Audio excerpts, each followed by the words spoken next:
Organismos internacionales están buscando mecanismos para apoyar a migrantes, en particular a los venezolanos que están siendo regresados desde el reciente acuerdo anunciado el 12 de octubre por los gobiernos de México y de Estados Unidos. Para hablar de este tema, de este desafío que es muy complejo, me acompaña la representante en México de la Organización Internacional para las Migraciones, que es una agencia de Naciones Unidas. ¿Cómo estás, Dana? Dana Graver, buenas tardes, bienvenida aquí a nuestros estudios. Preguntarte primero, ¿cuánta gente tienen ustedes registrada que ya ha sido deportada desde que entró en vigor este acuerdo? Bueno, no estamos registrando a las personas expulsadas, Gaby, pero por nuestras fuentes de información hay casi 5,000 personas venezolanas que han sido expulsadas desde el inicio del 12 de octubre.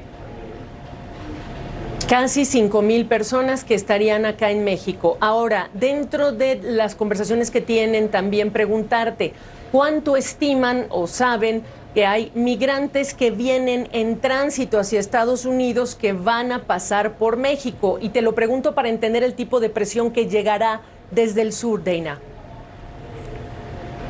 Bueno, es muy difícil saber exactamente cuántas personas están entrando a México desde la frontera sur, porque muchas personas entran de una manera irregular, no están detectadas.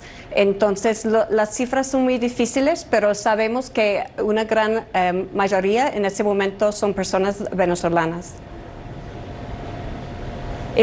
Hablamos de cientos, hablamos de miles, y te lo pregunto porque ustedes se tienen que preparar y tienen que hacer algún tipo de esfuerzo, imagino yo, en función de lo que se viene. ¿Cómo dimensionan entonces ustedes lo que se viene? Bueno, lo que podemos ver son las cifras en las dos fronteras y, por ejemplo, si vemos la frontera de los Estados Unidos, desde el principio de Título 42, un poco más de hace 2 años, han devuelto casi 2.2 millones de personas a México. También sabemos, por ejemplo, en septiembre, solamente de la población venezolana, casi 34,000 personas cruzaron a los Estados Unidos y fueron devueltas. Déjame te pregunto por el panorama en 2 horizontes. Las próximas semanas, ya nos dijiste desde que entró en vigor casi 5,000 personas, lo que esperan las próximas semanas, y 2023 no es un año más fácil para las economías de la región. 2023 de hecho van a crecer mucho menos. ¿Qué esperan ustedes? ¿Cómo describes también ese 2023?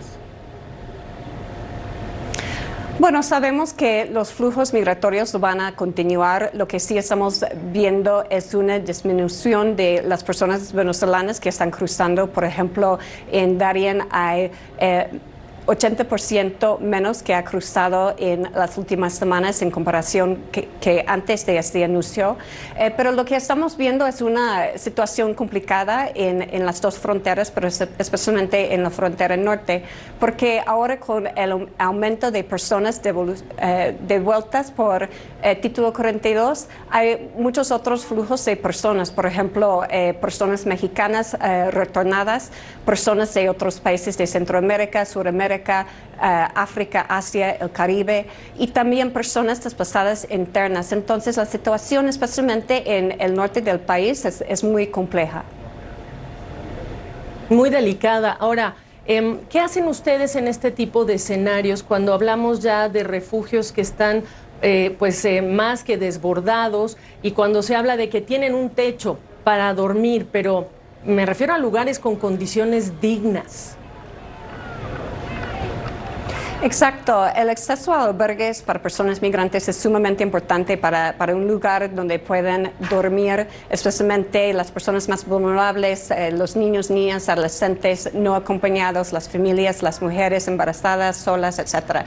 Entonces, lo que estamos haciendo es trabajando justamente con esos albergues, ofreciéndoles kits de higiene, insumos de limpieza, colchones, incluso hemos trabajado en ampliación de el espacio para poder aumentar su capacitación. En este momento estamos trabajando con 66 albergues en el norte y alrededor de 115,000 albergues en el país.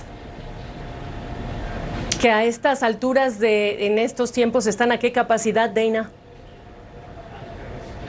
Bueno, depende mucho. Por ejemplo, en Baja California, el estado donde está Tijuana, la cifra que acabo de recibir es están de 130% de capacitación, o sea, mucho más del espacio que tienen y están aceptando a más personas que tienen espacio. Entonces, es muy complejo en el norte donde casi todos los albergues están sobresaturados.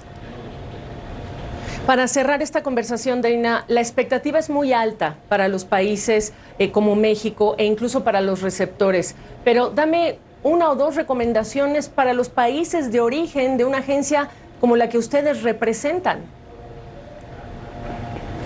Bueno, sí, estamos viendo la situación en los países de origen y las razones de emigrar son múltiples. Por ejemplo, la reunificación familiar, la situación de extrema pobreza, huyendo de violencia, no hay oportunidades de educación, de atención médica, etc. Entonces, obviamente, una inversión en estos países para apoyarles en términos de socioeconómicos es sumamente importante. Y también estamos trabajando con los gobiernos de los países de origen para abordar estos temas que causan la migración en la primera instancia. Y si me permites matizar, yo sé que tú eres la experta, al final del día las encuestas a migrantes dicen que las razones no solo son repatriación o reunirme con la familia, sino también son situaciones de violencia, situaciones de economía, etcétera. Pero Dana, espero que pases por aquí más seguido para seguir analizando que es un tema muy complejo. Gracias. Con mucho gusto, gracias, Gaby.